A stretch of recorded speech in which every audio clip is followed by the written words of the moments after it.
Coming up next on This Week in Computer Hardware, we talk about the new GeForce GTX 980 Ti GPU, as well as some NVIDIA G-Sync updates. We keep track of the new AMD Fiji GPU and all of its rumors, and then we try to wrap our heads around all of the news from Computex in Taipei. It's all coming up next on TWiCH. Netcasts you love. From people you trust. This is TWiCH. Bandwidth for TWiCH is provided by CacheFly at CACHEFLY.com. This is TWiCH This Week in Computer Hardware, episode 318, recorded June 4th, 2015. GTX 980 Ti and Computex. This episode of This Week in Computer Hardware is brought to you by Harry's. For guys who want a great shave experience for a fraction of what you're paying now, go to harrys.com. Get $5 off your first purchase by entering the code TWiCH when you check out. And by iFixit. You can fix it, and iFixit makes it easy with free step-by-step repair guides, high-quality replacement parts, and all the tools you'll need. For $10 off your purchase of $50 or more, go to ifixit.com/twit and enter the code TWiCH at checkout. Hey everybody, welcome to TWiCH This Week in Computer Hardware, the show on Twit that, as Patrick would say, he's not here, so I'm going to try to emulate him, aims to bring you the best, the brightest, the most intelligent, the most reliable, most colorful hardware news that you can get anywhere. That was a good impression of Patrick. Thank you. Patrick is busy doing some other stuff today, so he asked Allyn to fill in. Conveniently, Allyn works in the same office as me.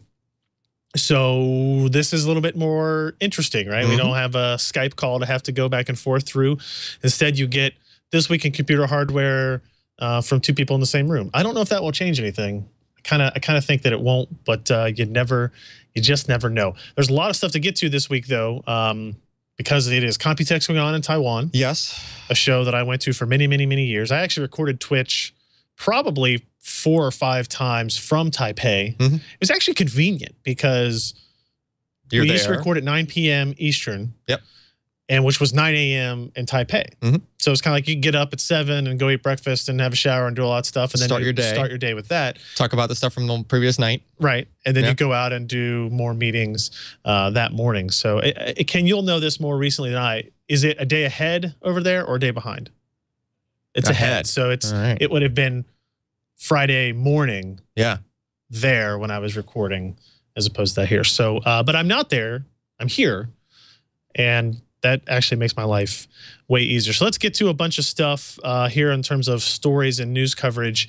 Windows 10 release dates and information are out in terms of what derivatives there are, what pricing is, maybe. What's Jeremy, our local IT guy, so to speak, except not so local, like as in Canada. Vancouver. He put together a little bit of a post over at the site. Said June 29th is the magic day. June 29th for the release of Windows 10. Okay. Wow. That's for reserving your copy. Oh.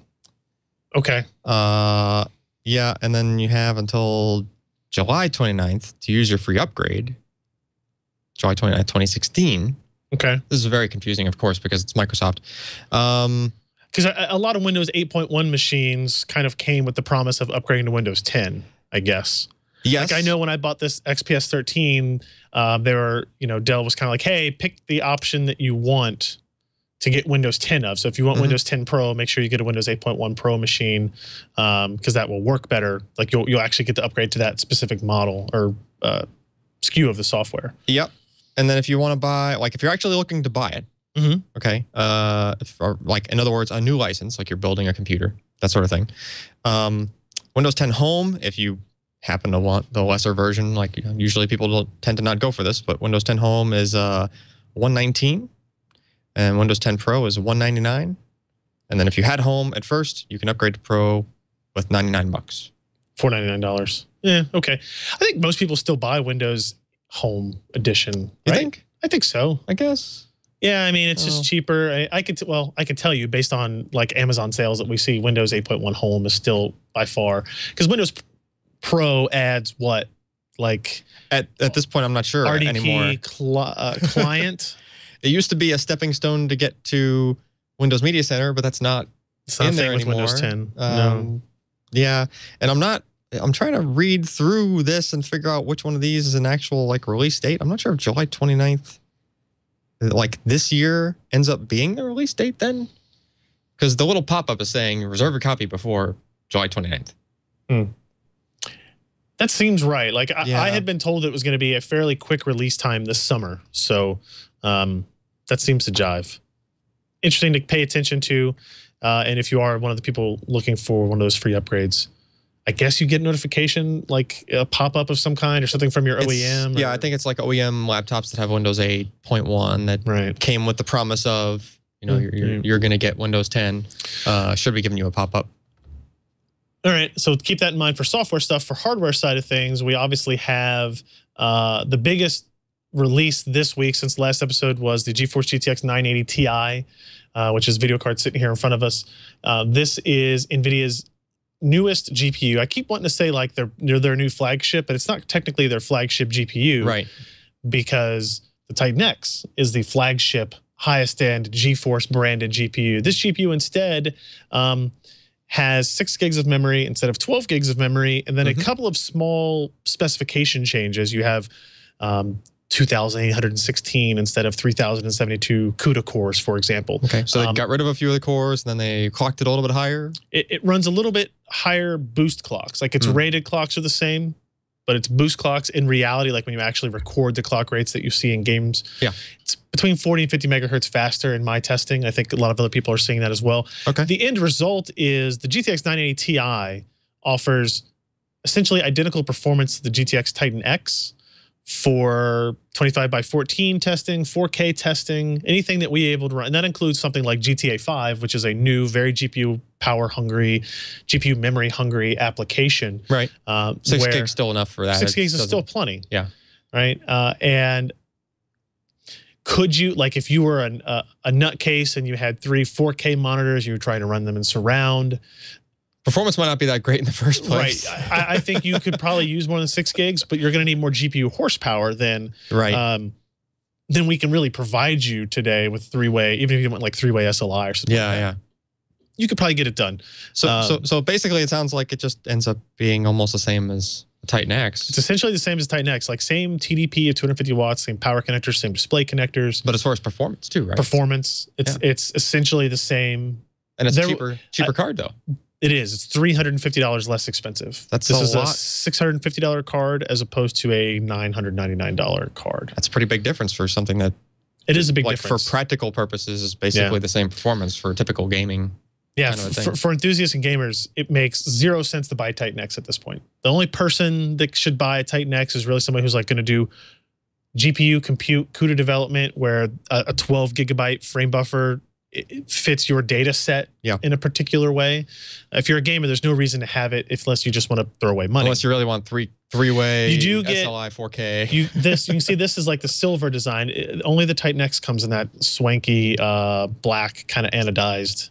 That's expensive. It's an expensive upgrade to go from the silver color to the black color. And like I was saying, I don't think anybody should do that. That's not a good purchase for any gamer or enthusiast out there, really at all.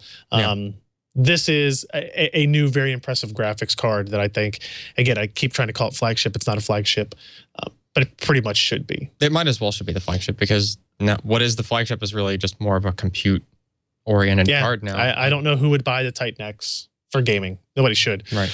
In terms of like AMD competition, you have the 295 X2. That is a card that I'm kind of putting off to the side because it's older. The 290X is older than that even, but the 295 X2 has complications of running Crossfire full time. You have frame variance issues and things like that. It has seen a precipitous drop in price. It was originally launched at $1,500. Now it sells for $630 or something like that. So it's a good deal, performance per dollar. Like no argument there. Yeah. It's just you have to worry about in some games it works really well. The scaling works fine. The frame variance is low. Right. In some games it scales very poorly. Like Grand Theft Auto is a perfect example because it actually changes based on what resolution you're running at. Yeah. So they might have fixed a little bit of that in the driver that just came out, but no, maybe I don't know. Maybe the real thing from AMD is going to be to wait to see what they have for Fiji GPUs the next generation part. We've talked about HBM. We'll talk about a little bit later in this episode that that will be coming pretty soon, middle of June. Actually, it was when it will be announced. So that's the 980 GTX 980 Ti, a fantastic card for that high-end enthusiast gamer. Another interesting part for not really enthusiasts, maybe one day for enthusiasts, is Thunderbolt 3. This was kind of a surprise announcement Intel made at Computex. Hopefully one day mainstream. Yes, I would agree. I would like for it to stop being just a prosumer only type thing and go to being a everybody has this stuff in their system. Yep. So Thunderbolt 3, the keys are it doubles available bandwidth from 20 gigabits per second to 40 gigabits per second. And maybe the most important thing though is that it the Alpine Ridge controller, which is an Intel built piece of silicon, right, that is called Alpine Ridge, that integrates integrates Thunderbolt 3, also integrates a native USB 3.1 host controller. Okay. So that chip has Thunderbolt capability and USB 3.1 capability, and Thunderbolt 3 will now utilize a different connector. It will use the USB Type-C connector. The one we first saw like at CES, we saw a couple of motherboards with that. We started to see a couple of accessories using USB Type-C. And that's the same connector that USB 3.1 can also use. Yeah, the connector is independent of what type of USB. You could use Type-C connector with USB 2.0 if you want. Well, I mean, in this purpose right here, right, you can have one chip physically connected to one USB Type-C port, right? But it could also be outputting Thunderbolt over that instead of the USB 3.1. So it's actually a little confusing that way, right? Because it is Thunderbolt 3, but the controllers physically has a USB 3.1 controller on it and like a Thunderbolt controller. We'll just kind of separate it out that way. And the idea is with 40 gigabits of bandwidth, you can actually now, over that one cable, you can transfer USB 3.1 data, you can transfer PCI Express, Thunderbolt, or DisplayPort 1.2. You get a lot of protocol capability. That bandwidth gives you support for like dual 4K 60 hertz displays over one cable. It also gives you support for, you get device power of up to 15 watts going out to the devices. Like if you have an external storage device or something, it can basically draw 15 watts from the PCI Express connection. Okay. But it also, because one of the features of USB 3.1 and the Type-C connector is 100 watts of power backwards charging. Yeah. Right. So all of that kind of works into this one cable. So you can see that the diagram there, after watching the video version, shows a USB connection on one laptop that allows you to have all kinds of connectivity choices and selections there. Now, it's interesting to note, like if you have a USB 3.1 device and you plug it into that port, it will just work. It will work as if you had plugged it into a standard USB port. Right, because that USB 3.1 controller steps in. It's just there, right? It just works and it takes care of everything. But maybe more interestingly is like when you start to daisy chain devices, or maybe you have a docking station, right? If you connect that to a monitor, for example, a Thunderbolt 3 capable monitor, which there aren't any of yet. Make sure we point that out. Okay. It will have a pass-through on it to go to either another Thunderbolt device, or you could attach a USB 3.1 device there. Okay, so the difference now is that, like just at the end of the daisy chain of Thunderbolt things, you can just choose to go USB 3.1 instead. Now, with the previous versions of Thunderbolt, you could daisy chain Thunderbolt devices, and you could end on a DisplayPort device. Yeah. Right, so like if you had a Thunderbolt monitor and then a non-Thunderbolt monitor that was DisplayPort, you could plug that into that connection because it was a mini DisplayPort connection. Right. Right, and you could end on that. Now you can go Thunderbolt, and then you can end on either DisplayPort or USB 3.1. It's cool. Gives you another option. Another option there. 40 gigabits of bandwidth sounds like a humongous amount, but if you start to add up multiple 4K displays, USB 3.1 storage, gigabit Ethernet, all that stuff can actually utilize 40 gigabits. And I think that's where you'll see the best advantage to this is the idea of a single cable docking station that sits on your desk, that it itself has gigabit Ethernet, audio connection, dual 4K display connections, USB 3.1, standard USB devices for charging, printers, mice, keyboards, cameras. Right. But this docking station also has an AC power plug, right? So it's plugged into the wall. Okay. You come home with your laptop, you set it down on the table, you plug in one USB connector, USB Type-C, one Thunderbolt 3 connector. Right. And you get access to all that connectivity, the monitors, the storage, the networking, and it will charge your laptop up to 100 watts of power. All on the same plug. All on the same cable. And it's really cool to think about that capability, and why you get that big advantage with that stuff kind of across the board. It's almost like that would be ideal if that MacBook that recently came out, which only has one USB Type-C connector on it, like if that was this Thunderbolt kind of connector. You almost wonder if it is and like is not enabled yet. Oh, he says no. Ken says it's only USB 3.0, but maybe so it's not an Alpine Ridge controller. But the next iteration of it, of that laptop, if it had this in it, so they're preparing people for the idea of a laptop with only one port. It's like they looked too much into the future. Yeah, they kind of. Because this is really cool, right? This kind of a dock thing, and just plug one, plug in. Now you still have the problem of I'm out at a work conference and I want to attach two devices. That's true. And you still have to have the splitter or whatever you're going to have. So this is pretty cool. There's other features like they're talking about external graphics support. I'd love to see that happen. We'll see. Thunderbolt-based networking, which is like 10 gigabit Ethernet like emulation, essentially. Yeah, you can go from you can have Thunderbolt connection on either end, and it just basically turns into 10 gigabit Ethernet. But this is really a 2016 technology. They say there's going to be some stuff shipping in 2015. Yeah. But the real ramp up will happen in 2016. So we'll pay attention to that more as the holidays approach. One more story before we take a little break here. Allyn tested a set of 5. So this is what he's holding up there is a 400 gigabyte Intel PCI Express SSD, the Intel SSD 750 series. It's a PCIe NVMe drive. We've talked about the drives before on the podcast. We know how fast they are. Interestingly, for contests and giveaways, we actually had 5 of them in the office, and we decided to put them. That is my view from my chair at my desk, actually. So they were literally staring down at me for like a week or so. Yeah. And I just couldn't stand just being intimidated by that. So what'd you do? What's the short here? We basically wanted to say, okay, how fast can we make storage go if we plug in all 5 of these into one system? Yeah. And we just quickly ran into other sorts of bottlenecks, right? So first we tried, basically we took all 5, plugged them into a system simultaneously, tried Windows software-based RAID, realized that that's definitely a bottleneck. We ended up capping out at a little bit over 4 gigabytes a second, which is pretty dang fast. But it's not as fast as 5 of those drives should go. Right. So that was one bottleneck we ran into. Then we realized that one of those 5 ports we were using on the motherboard wasn't going at full speed because the motherboard just doesn't have that many lanes to that many ports that could all talk to it at full speed, all of those 5 SSD 750s. And so once we got past those kind of stumbling blocks, we started doing some testing on just the 4 really fast ones. And we tested them without Windows RAID. We were basically just addressing all the drives simultaneously, individually, as if that's not really practical from a user standpoint, but we were just trying to do an exercise in how many IOPS or how much But it might be something like a business application or enterprise use case would be where it is handling the intelligence of communicating to multiple drives. If you had some piece of software handling the splitting of the data, so to speak, then you could theoretically hit these numbers that we're going to show you. In these results.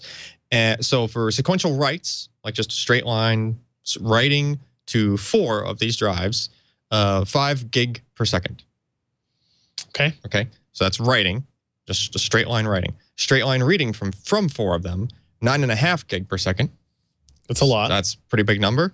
And then I threw in the 5th one, which was, again, like I said, limited by a separate bottleneck, not related to the SSD, but that would pushed us past 10 gigabytes per second. So 10 gig per second sequential, that's a lot of data moving pretty dang quickly.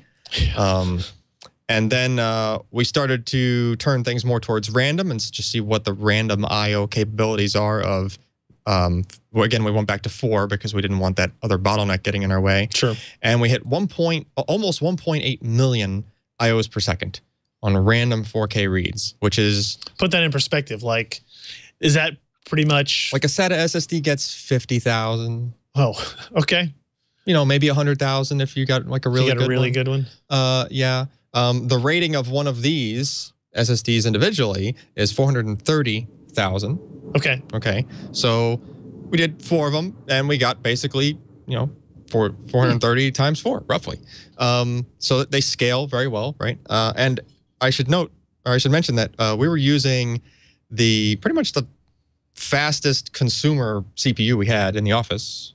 Most number of cores, right? We're using a Core i7-5960X, and we had it overclocked to 4.5 gigahertz. Right. And even with all of that, we were maxing out every single core and thread of that CPU when we hit that number, right? It was like the system almost couldn't do any more. And even the mouse cursor was getting kind of jumpy on the screen and stuff like that. It was really just like as hard as you can push a PC, really. So I tried to push it a little further, naturally. And I did this trick where I basically just trimmed all of the drives. So I was not randomly reading actual data anymore. I was just issuing random read commands to the drives. They didn't have to do any work, so they just turned around right away and just gave me zeros, basically. Right. Okay. And by doing that, the rest of the system was able to hit over 2 million IOs per second. So just as a data point, we know that like a 5960X overclocked to 4.5 gigahertz can handle over 2 million IOPS just by itself. And that's, at that point, to reach that number, you are just maximizing every single processor capable IO that it can just, you know, you're bottlenecked by the CPU and just bandwidth of the system at that point, basically. But it was a cool exercise and just, you know, kind of toying around with. We don't recommend people do this. No, but don't do this. There's no reason to do it. There really isn't. But it does go to show you where your bottlenecks might be, right? Like if you're doing 430,000 IOPS from this SSD, even on that CPU at that speed, you're kind of using a quarter of the CPU. Just to handle the IOs, right? And that's even with this being an NVMe device, which is known for very low latency, very low overhead, right? So, you know, you really have to have an application that's even going to be able to throw that much at it. Right. And that's tough to do, especially as a consumer. It really is, especially like you know, Grand Theft Auto 5 is not going to pull 430,000 IOPS from an SSD, right? Even booting the system, and if you had a desktop full of icons that had to pull the little graphics from all over your drive and everything, still not 430,000. Yeah. Like it might go at that rate, but it'll do it for like a fraction of a second, right? Just okay, done. Yeah, I blew through all those desktop icons. What's next? Nice. So check that out. We've got the full story up on PCPro.com if you guys want more detail and more pictures of what 5 PCI Express SSDs look like installed into a system. Before we get into some of our other stories, we do want to take a quick break here to thank one of today's show sponsors. That would be Harry's. Harry's is fixing a problem that most of us have, and that is paying too much for overpriced razors. Everybody has to shave, but you don't have to get ripped off while you're doing it. It's not fun. Sometimes we cut ourselves with dull razors. That's true. I've been known to do that because you're too cheap to go actually buy a new set. It's like, man, if I could get this razor to just last 6 more months, I'd be willing to go to the store and get another one. And razors tend to be expensive. They're like $4 a blade. A guy who shaves every day spends hundreds of dollars a year just on razors. And when we go to the store to buy them, sometimes we have to deal with those locked up plexiglass cabinets, depending on where you live. If you live in the city, if you live in an urban area. Yeah, Terry Tate comes and tackles you. Right. Just trying to get into the case to get your razor blades, There is a company that is fixing all of that for us. It is called Harry's. Harry's gives us high-quality razors at about half the price of those big brand blades. They make their own razors in their own factory in Germany. They engineer them for sharpness and high performance. They ship them to you for free to your front door. And because they make and ship their own blades, Harry's is a more efficient company, which means they can give us factory direct pricing. They have a guarantee of your satisfaction as well. In each kit, you get a razor with a handle that looks and feels great, 3 razor blades, and a foaming shave gel. The starter Truman set is an amazing deal. You get all of this for just $15. I have been using Harry's for a while now. I actually use that. I shave every other day because I'm still lazy, regardless of how good the razors are. That's just the thing I have to deal with. And they give me clean, close, comfortable shave, as little razor burn as I've ever had with any other product. And I think I look and feel great on this set. I have to say that. It's in the copy, but I do look and feel great. Well, I mean, look at that. Yeah. Yeah.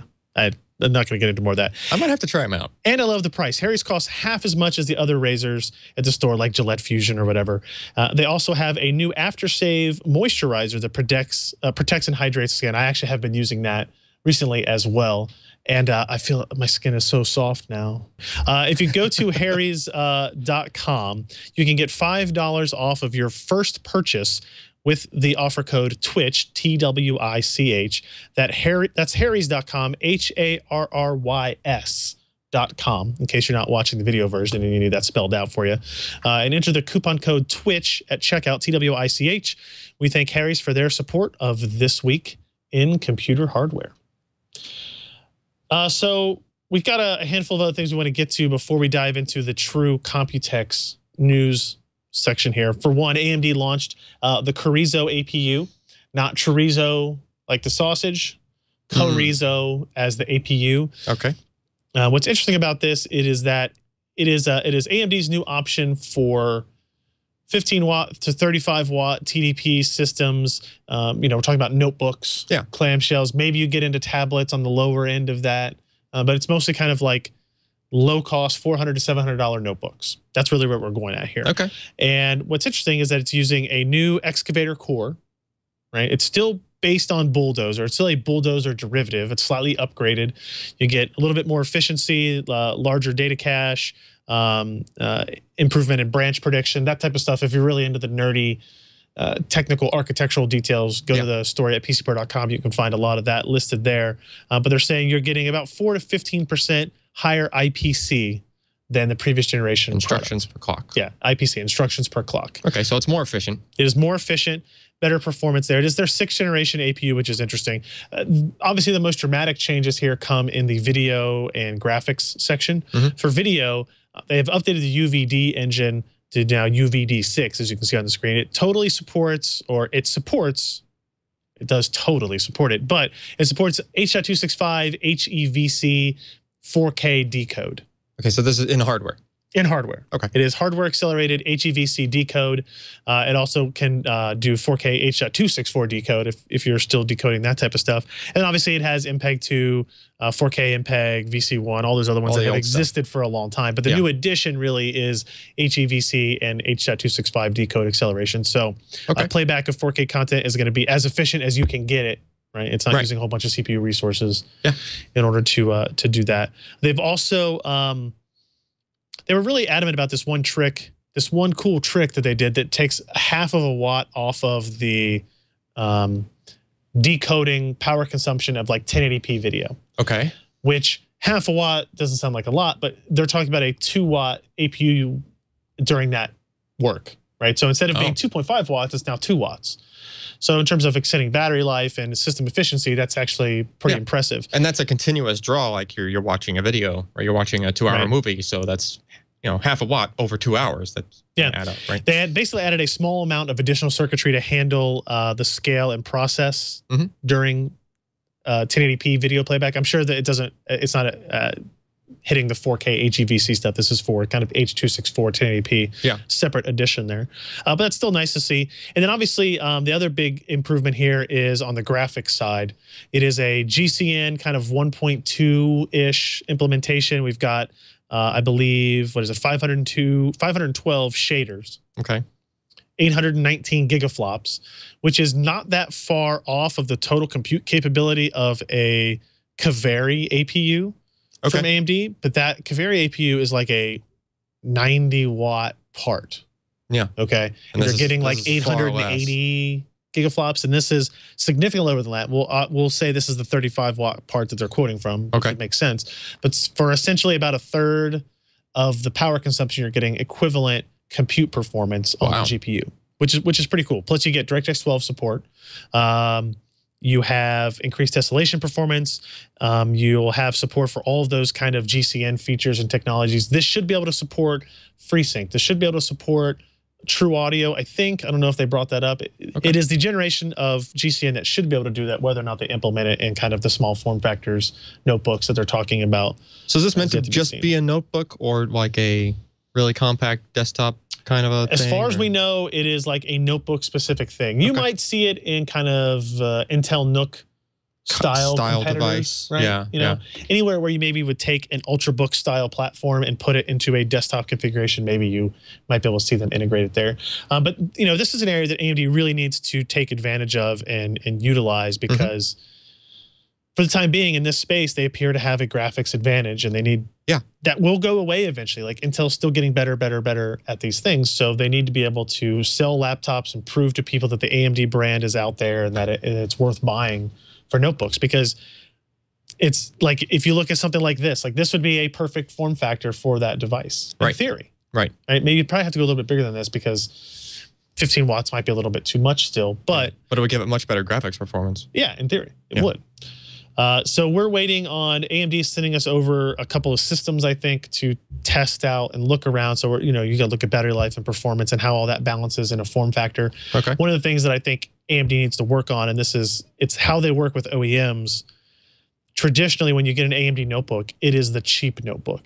Yeah, There's usually a line of... It's the crappy screen, it's the crappy keyboard and touchpad, and there'll be a line of laptops. The high end will be like, you know, NVIDIA NVIDIA built-in graphics with Intel CPU, and then like there's just an Intel with Intel integrated graphics, and then there's the really cheap one, right? And that's always AMD. It's interesting because, like, if you look at this, like, this is the Dell XPS 13 that I use, and it started at $799. And this is just like the build quality is of a certain level, right? And can AMD convince its partners to implement its technology into a design like this?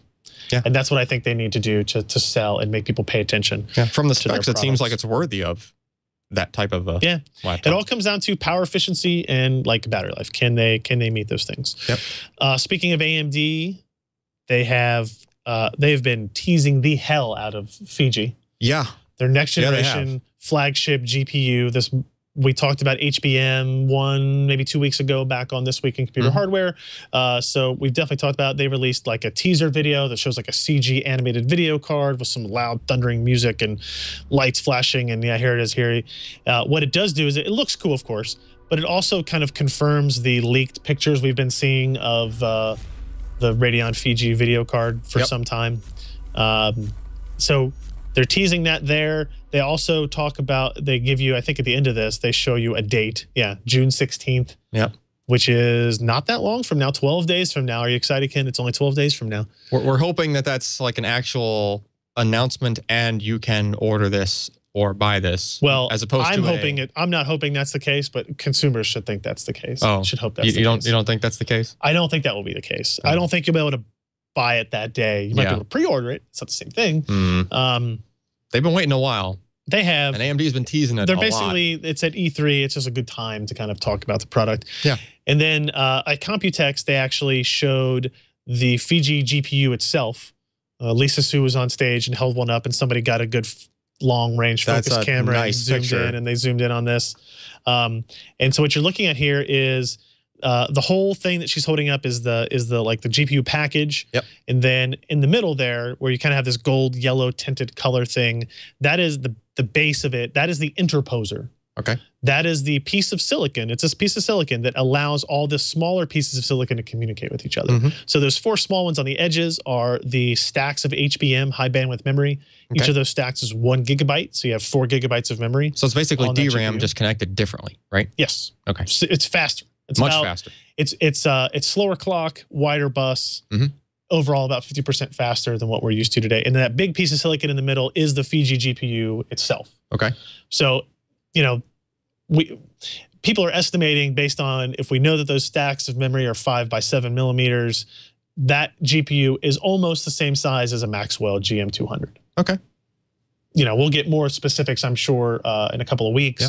And it knocks a bunch of space off of like the GPU itself, which the picture wasn't in that, or that wasn't really pictured in that video. They were only showing a portion of the card, but like the whole card is going to be a much smaller card because it can be at the very least. Yeah. Yeah, because everything on that within that interposer is, you know, what's usually external DRAM chips installed. So if you look at the back of a video card, if you see a bunch of memory on there, there's memory on that. Show you here.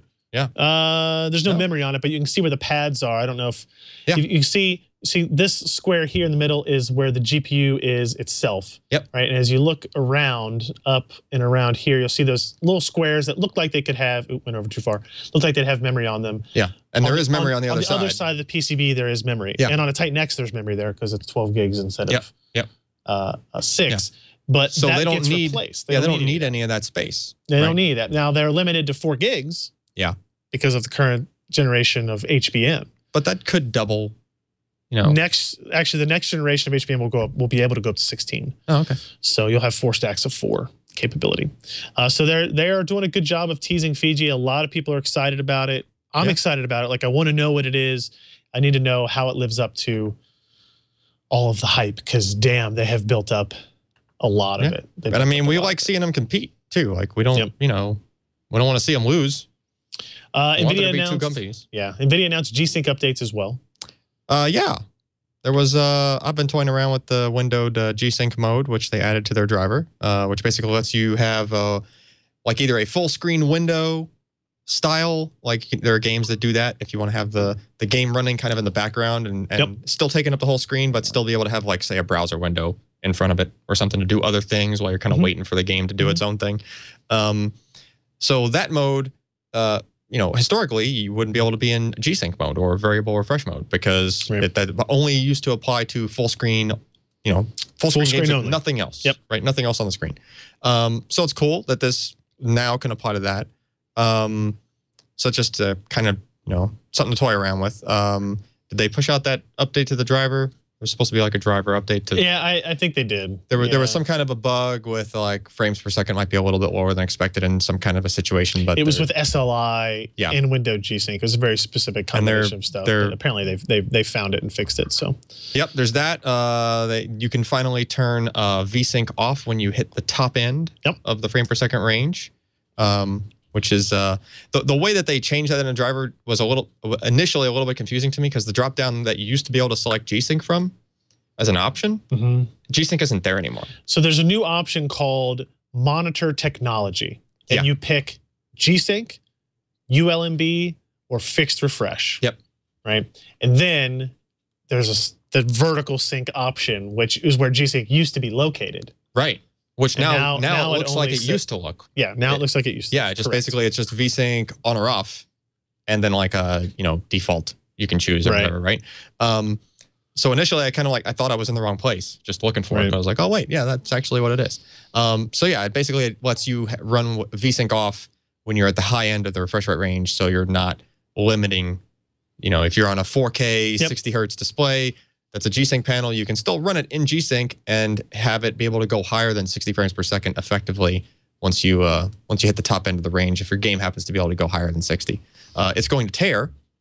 It's going to do what you would usually have happen with V-Sync off. Correct. But at least you can now do that. You're not just limited by something you previously couldn't turn off. Right. And then there were I think how many? 7. So they announced 7 new monitors, but honestly, at Computex there were more than that. Kind of discussed. So, but these 7 I think are coming out relatively soon.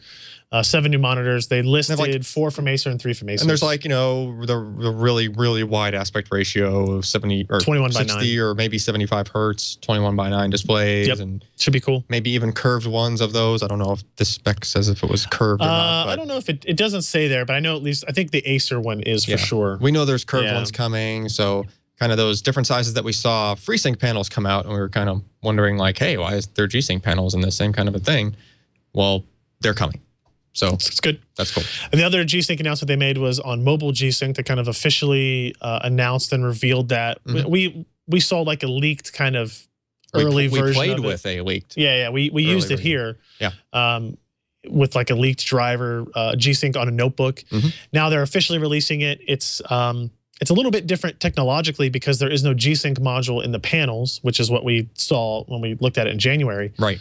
But now they've officially talking about how and why that's the case. The idea is pretty simple.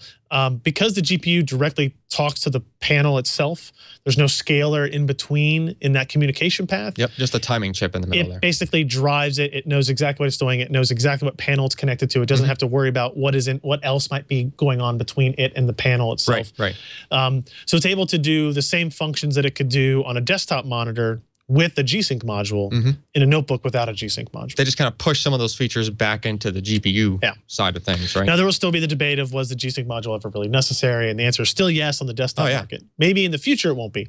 Maybe. But I think desktop will take longer to get there than laptop. It may, or NVIDIA may just continue to push more features out through its because it's hard. modules. It's hard for NVIDIA to approach like desktop monitor manufacturers that have all these different shapes and sizes and say, hey, you should use this one specific kind of panel. Because that's basically what they're saying to the laptop guys. They're saying, hey, look, if you want G-Sync, use this specific NVIDIA kind of panel. is independently validating panels. A specific kind of a panel. 1080p and probably higher resolutions than that, and saying, here, this is the one you want to use. Yeah. This is the one you're going to use if you want to brand this notebook a G-Sync. Yeah, if you want G-Sync.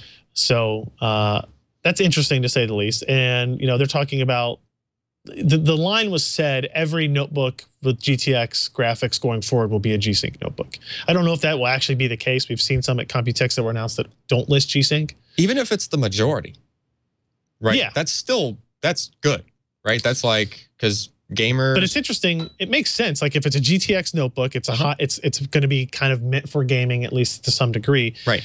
There's no reason for it to not support it because it's so easy to implement at that point. Right. As long as that that display type has been used. As long as the notebook vendor, creator, OEM, whatever you want to do, designer, says that panel or one of those panels that NVIDIA validates kind of works with the design I want to use. Right. Maybe it won't in the future, but that's actually pretty. It's pretty interesting stuff. Yeah. Let's see. I'm going to jump into a couple of these Computex items here before we get to our second break. There are a lot, so we're going to kind of run through these as quickly-ish as we can. Intel announced quad-core Broadwell. Okay. Broadwell, you remember, was announced last January at CES. Is that right, Ken? I think it was in January at CES. Official unveiled. That's where they released the dual-core variants that existed in like notebooks, Nooks, those types of things. There was 2 cores, and for some of the models, 4 threads, right? Hyper-threaded. Some of them were hyper-threaded, and some of them weren't. You had slightly improved graphics performance in some of them, but we never saw any quad-core options. Right. At Computex, they announced the quad-core options, which include both mobile for like larger notebooks, gaming notebooks, that type of stuff. Quad-core, not hyper-threaded, and quad-core hyper-threaded. Okay. And then they even announced 2 parts for the desktop systems as well.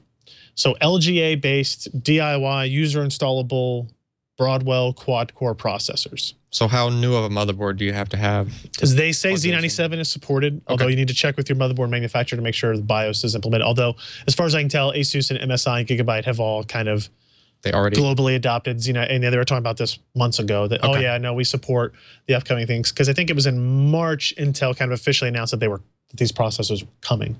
There's only 2. They're not really what I consider enthusiast class parts. They're unlocked, which means you can overclock them. Sure. They're quad core. One of them is hyper-threaded. One of them is not. They're 65-watt TDPs though, so they're. So it's not really full power of a desktop kind of CPU. And the reason that is, the reason it's like that is because these are the first. Not only are these the first quad-core Broadwell processors for desktop users, it's also the first implementation of Intel Iris Pro graphics on a desktop processor. Okay, because you could get that on mobile before. You could get that on mobile. They're always on high wattage chips because it's a much larger graphics processor, and you have a significant portion of EDRAM there, right? Like that part in the bottom there is the controller for it. And I think it might be off package. Yeah, it's right next to the package, I think. It's like right next to the chip, basically. It's on package, off chip. Yeah, for it. Oh, okay. Like it's on the same package. Got it. That gets BGA mounted or LGA mounted, right? Okay. And it's actually pretty impressive. Like performance-wise, you're looking at 2x what the previous generation Haswell integrated graphics would offer. 2x is not a typical jump in graphics. It is not. Performance. Now it takes a lot of circuitry to get that. You're talking about like how much did we say? 128 megs of EDRAM. Of that video specific memory. Yeah. Yeah. So I mean, it's a lot of memory there. Where does that put it though? Like, is there a comparison to like is there a, a GeForce something that it's kind of sort of like nothing else uses EDRAM? Or are you talking about performance wise? Yeah, kind of a ballpark performance. I don't know yet. It's like I haven't 460 I haven't or gotten our maybe, processors in. Yeah. I mean, we're still talking like several generations ago, right? Yeah, I don't. It's not going to be as fast as like a 750 or something like that. Okay. But it will be better, right? So the interesting thing for a desktop user is if you plan on using discrete graphics, you shouldn't buy this processor. If you're building a home theater PC or some kind of like mainstream gaming box and you don't want to use a discrete card at all because of the form factor or the design or whatever, you can put this processor in, you're going to get much better integrated graphics than you were ever going to get before. And so is this, you don't have to worry about it. Is this faster than like the APUs? It depends. Okay, so it's competing It is competing now with the desktop APU from parts. AMD. Okay. But these are going to be more expensive, like twice the price. Oh. Like this Intel, I think it's the Core i7-5775C, is about $350, I think. And you can get an AMD Kaveri, one of the highest end APUs, for like 140. So it's 160 maybe. So this part, more expensive, would be kind of competitive graphic-wise, but much faster CPU-wise. Yes. Right. Especially quad-core hyper-threaded will be way faster than whatever AMD's APUs have. So depending on what you need for whatever that specific kind of a build, yeah. And then you should see a lot of the gaming notebooks get upgraded along the way using these quad-core Broadwell parts. It's still kind of interesting because of how close Skylake is. Like all the Skylake roadmap leaks are showing Skylake, which is Intel's next generation processor, will be like a Q4 part. So it's coming soon. Like 6 months.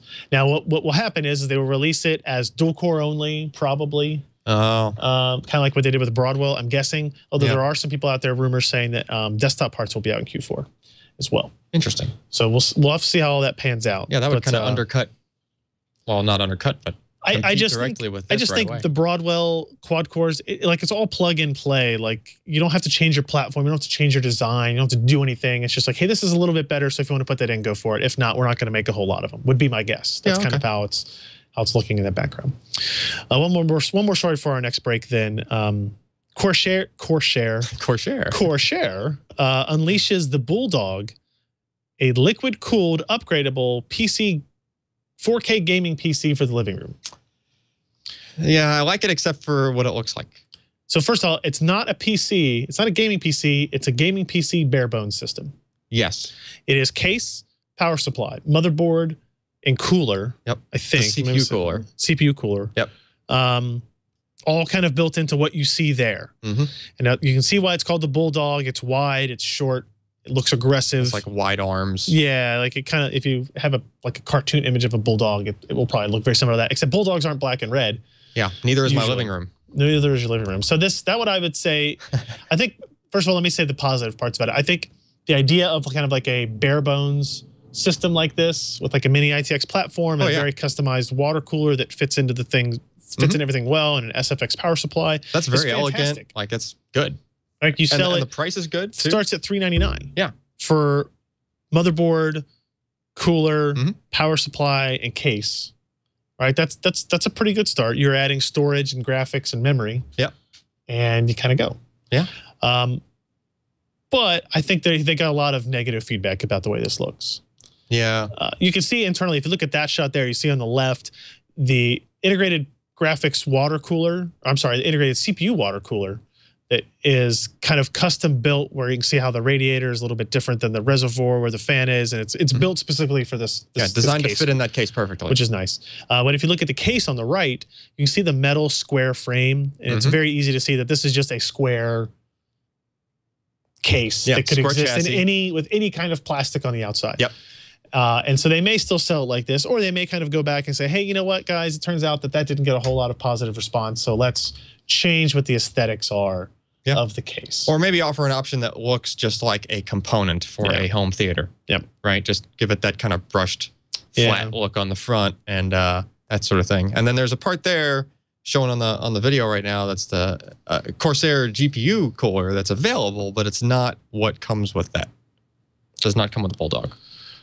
Correct. No, that's separate. Yeah. Yeah. So if you wanted full water cooling, you would need something like that. But if it has room for it inside that system, that's pretty impressive. It looks like it does. Yeah. Yeah. All right, let's take another quick break here before we finish through our Computex news highlights, the high sides of all that stuff, and talk about our second of today's episode sponsors. That would be our good friends at iFixit.com. This is it is both a collection of online repair guides and a supplier of fantastic repair tools. They claim to be basically the free online repair manual for everything, and they're about as close as anybody's ever going to get to that. They have more than 10,000 repair guides for everything from electronics like your smartphone, tablet, and game console to your home appliances, clothing, even your bicycle, right? All that stuff is included in there. They also have foolproof instructions to fix all your stuff. If you've shattered your iPhone screen, or you need to repair the red ring of death on your Xbox 360, or swap the battery in your Galaxy S5, you know, iFixit has you covered with the parts, the tools, the guides to kind of make that as easy a process. They also make the most trusted repair tools for consumer electronics, including the ProTech Toolkit, which I don't have one in front of me, but I will say we have one at the office. I think you have one at home. I have one at home. We really do use this all of the time. Oh yeah, it is in constant circulation here throughout the office. Hey, who's got the kit? Who's got the kit? It has 70 tools to assist you with mods, malfunctions, or misfortune that comes your way. It is the gold standard for electronic work, from garage hackers to the CIA and FBI. But more importantly, their unique tools are used by repair technicians everywhere. So you can see there, like you've got spudgers, plastic spudgers, so you don't have to, you're not scratching things when you're trying to take them apart. You've got different size tweezers and angles of tweezers. You've got, I forget what they call them, like the reverse tweezers, where they close when you let go. Those are like oh wow, I don't know what they're called, but they've been incredibly handy for some things that like you just wouldn't think of. And then you get the 54-bit driver kit there that has you know, a screwdriver, an extension, a torque slot on the top, so if you need to get a little bit more torque in there for those small bits, and then bits for almost everything that you could think of. I don't think I've ever had a device come into the office. There was one obscure thing that had like a very weird size security bit that we didn't have it for. It almost never happens. Yeah, it's such a rare thing. Yeah, you're pretty much covered with that. Yeah, you've got there's a lot of stuff in there, a lot of stuff that I had never even seen before, honestly. And then you've got like your metal spudgers, you've got rulers, and it's a razor blade in there. I think some things to pry things apart when you need to be a little bit more violent with something a little bit stronger. Than that. It's pretty neat stuff. They got Phillips bits, Penelope bits, torque security, tri-wing, triangle, swivel top precision driver. Like it's got the stuff you need there. They also have, they're saying ESD safe precision tweezers for delicate manipulation, anti-static wrist strap, nylon spudger, metal spudger, plastic opening tools. It's lightweight and compact, durable roll. Tool roll makes it easy for on the go, right? It's easy to just kind of quickly Velcro up, take with you, throw in a bag, throw in your book bag, and go that way. And it is only $64.95 and backed by a lifetime warranty, which is good. Hobbyists and home DIY fixers also use the ProTech Toolkit on doorknobs, eyeglasses, cabinet doors, sink fixtures, and more. If you're looking for a great addition to an artist's or hobbyist tool chest, look no further. Best of all, there are thousands of free iFixit guides to help you put your tools to use. So here's what I want you to do, guys. With iFixit, you can fix this stuff yourself. Visit ifixit.com/twit for more than 10,000 free step-by-step guides. iFixit also sells every part and tool you'll need. Enter the code TWiCH, that's TWiCH, at checkout. You'll save $10 off of any purchase or $50 or more. So you could get that toolkit, the $64, get $10 right off of it for using our offer code TWiCH, TWiCH. That's ifixit.com/twit and use the code TWiCH to save $10. And we thank them for their support of This Week in Computer Hardware. All right, let's run through some other things that stood out to us from Computex coverage. This gorgeous monitor that is still kind of in the prototype stage from Asus. I don't think this model number is confirmed, but right now it's called the Asus 3800R.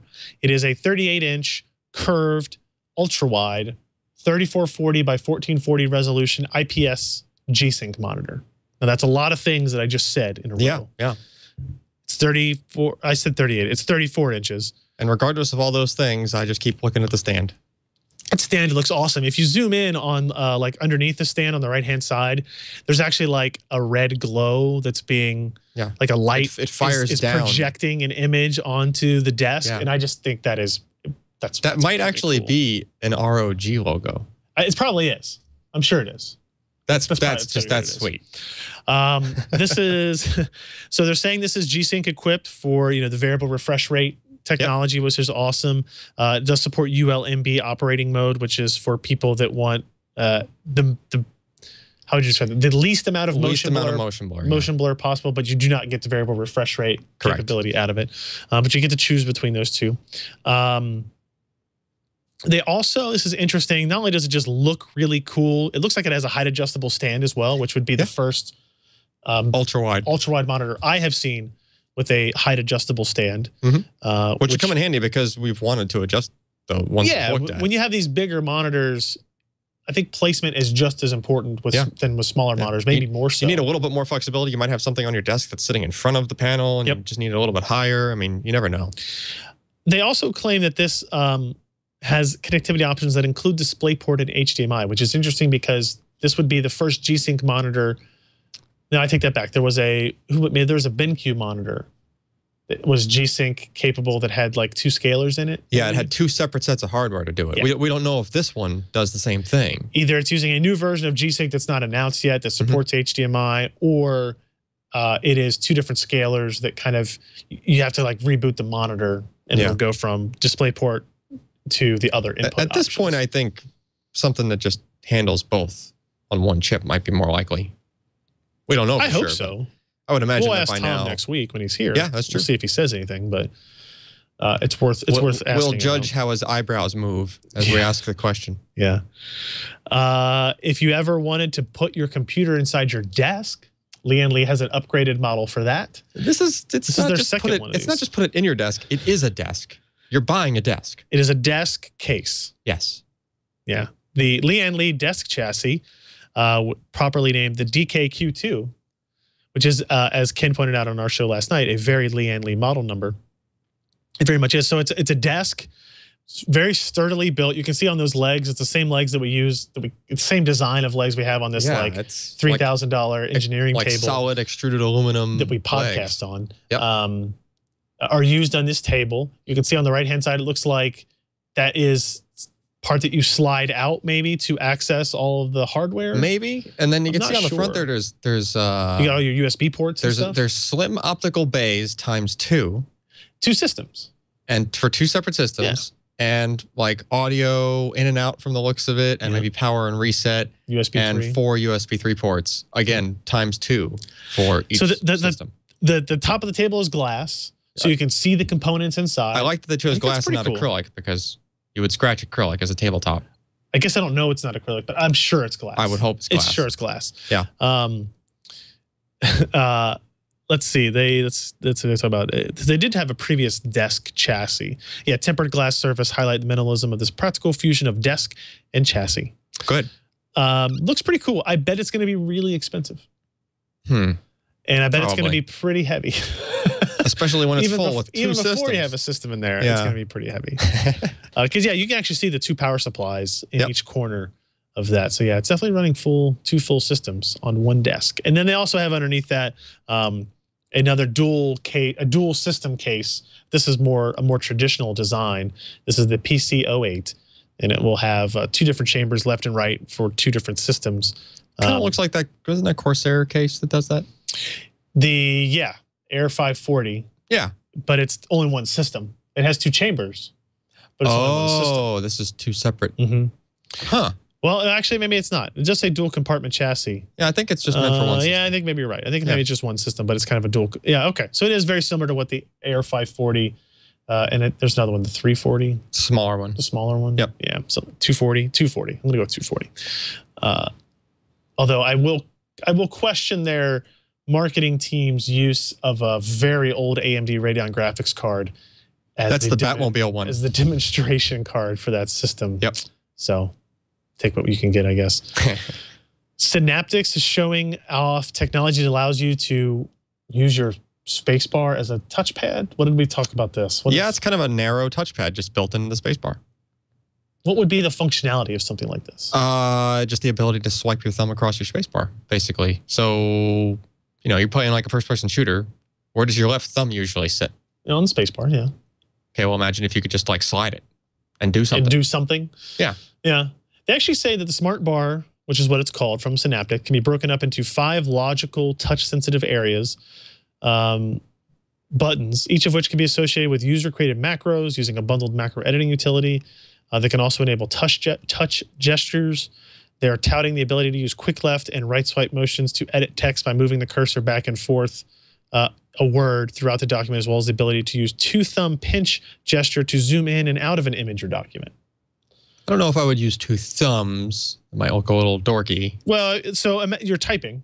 You're right? typing. So say you're typing and then you want to zoom in, you use your thumbs on the spacebar. That you really got to relearn like years and years of keyboard stuff. But yeah, I mean, you definitely would. But it's interesting for desktop users, not really for for notebook users, because you've got a touchpad there that does that whole function. But most people don't have touchpads on their desktops, so you use, I could see the going back a word, swiping to the left and right would be helpful for that. You wouldn't have to move your hand to the mouse and the zooming in and out of a picture, maybe not really typing because you're usually using a mouse or something when you're not usually typing when you want to zoom in and out. Right. Maybe. I don't know. But I think the idea of just adding some other type of connectivity to a part of your system that has not changed in decades. Right. That's what I was saying. You might need to relearn some muscle brain memory stuff with that. Yeah, the touch input would also be useful to gamers who want to increase their actions per minute in RTS games, or even something as simple as shifting gears or switching weapons in racing and first-person games. It's cool. I see that. Yeah. Swipe to the left to up shift, right to down shift, something like that. I could see that. Change weapons in a first-person shooter. Yeah. Yeah, for sure. Yeah. A couple of last things before we go. This Kingston Micro Duo USB thing. We saw that at CES. Did we? It has a USB Type-C adapter, so I don't know if we did. Oh, no, it didn't. It had a micro. Yeah. Yeah. So this is like, this is, again, I complain about this stuff all the time. It's like too small. It's like, I'm just going to lose it. Like there's no weight to it. Like if it's in my pocket with my keys, if I pull my keys out and it falls out, I won't know it. That is very small. If you're looking at it on video and you're having a hard time giving some perspective to that, what looks like the body of it on the left side is actually a USB connector. Right. Like a standard USB connector. So the biggest part of this thing is the plug. That's a standard old school, like rectangular USB style connector. That's the largest part. So all of the logic, the memory itself, like the flash, it's all like within that plastic of the plug that goes into like your laptop. Right. That's tiny. Yeah. Not very fast. No, of course not. Nonetheless. Yeah. And the last bit before we get out of here, guys, Steam, as of today, as we record this morning, the Steam controller, the Steam Link, and 2 Steam machines are available for pre-order. And they say that they will arrive on October 16th. So the Steam controller is $49. That's the one for sale today. It's been changed a lot. That's the dual touchpad funky thing. Right? Yeah, but it's a little bit different now. You can see in the picture, the right-hand side is kind of like the touchpad. But the left-hand side has like channels. Yeah. For paging up, paging down, scrolling left and right. It's more interesting. And then there's a thumbstick. There was no thumbstick before at all either. Oh, that's true. So it very much looks more like a regular controller than it did when it came out, but there's still a lot of interesting functionality. Still different though, still unique. Yeah. There's trigger buttons on the back, but then there's also, doesn't show in the picture, but like, so if you're holding a controller like this, there's trigger buttons here for these, and then on the handle part of it, there's actually another button. Huh. So if you go to the Steam store.steampowered.com/hardware and look at that, there's some videos on there that will show you how the controller works. It's still pretty neat. I pre-ordered one, obviously. How much is it? $50. It's about the same price as a 360 controller, more or less. So can you just get one of these, use it with your PC? What? Yeah. I mean, yeah, that's what it's for. It's basically. How does it connect? I mean, USB, I'm sure, or well, actually, I don't know. It might be Bluetooth too. Okay, but no, wait, is it 2.4 gigahertz wireless maybe? But to a regular PC? you would need something. Yeah, it'll work with a regular PC. You don't have to have a Steam machine to utilize it. Yeah, that's what I was wondering. No. Let's see. What does it say for connectivity? USB 2.0 via micro USB port, cable not included, wired or wireless for dual mode. That probably estimated is 5 meters of wireless communications range. Actual results may vary. Yeah. The wireless is probably you need another like Steam device that it's connected to. Probably. Yeah. Probably. Speaking of which, that other Steam device, they also have pre-order for the Steam Link, which is this little tiny box. There's basically a stream box. You put it on your local network. Oh, just to do your game streaming from the PC? So if you want to do Steam streaming to your TV and your PC is upstairs, you just buy this box. It's only $50. You put it downstairs in your living room, has HDMI connection to your TV. It'll do 1080p 60 as long as your network can support it. Okay. Right? Yeah. And then it has support for that Steam controller as well. So, does it have Ethernet? I don't know if it has Ethernet. It does. It's 100 megabit internet. That's all it needs. That's all it needs. For that it's only streaming video. Yeah. And it has 802.11 AC, 2x2. Okay. So it shouldn't have a problem. So you should be able to do wireless and wired with it. It's $50, like I said. It has, if you look at it on the back, it has HDMI, Ethernet, and 2 USB ports. So you can actually attach a keyboard and mouse to it if you want. Okay. Right. Or you can use the wireless connectivity of that. And actually, I think they even talk about you can use an Xbox 360 controller, Xbox One controller. There's a Logitech controller they list. So you don't even have to use the Steam controller if you don't want to with that device. And again, for only $50, that's pretty good. Yeah, that's pretty cool. And then Steam machines from Alienware and Cyber are on pre-order, being sold through GameStop, of all places. Very interesting. Huh. Yeah. Interesting hardware specs. We'll talk about more of that at another time. We are running behind here. We're not going to have time for questions today because of all the Computex stuff. Yep. We still do need your questions and ideas and thoughts. Please send them in to Twitch at twit.tv, TWiCH at twit.tv. And you can add either of us on Twitter if you want. I'm at Ryan Shrout and he's at Allyn Malventano. Just at Malventano. Oh, just at Malventano? I'm the only one. The only one. Okay. And plus, nobody knows how to spell Allyn, as I found out. As nobody knows how to spell Malventano either. That sounds like it should be pretty easy. Oh, okay. Yeah. And if this is your first time joining us, make sure you go to twit.tv/Twitch, TWiCH. I know I've said that multiple times. But that's where you can find all the back episodes, subscribe to audio and video, and we should be back next week. We'll see if both Patrick and I can show up at the same time. It seems to happen less and less often, but we'll make it happen. So Allyn, thanks for joining us today, for filling in for Patrick. Yeah. Otherwise, we'll see you guys next week. I'm Ryan Shrout. I'm Allyn Malventano. See ya.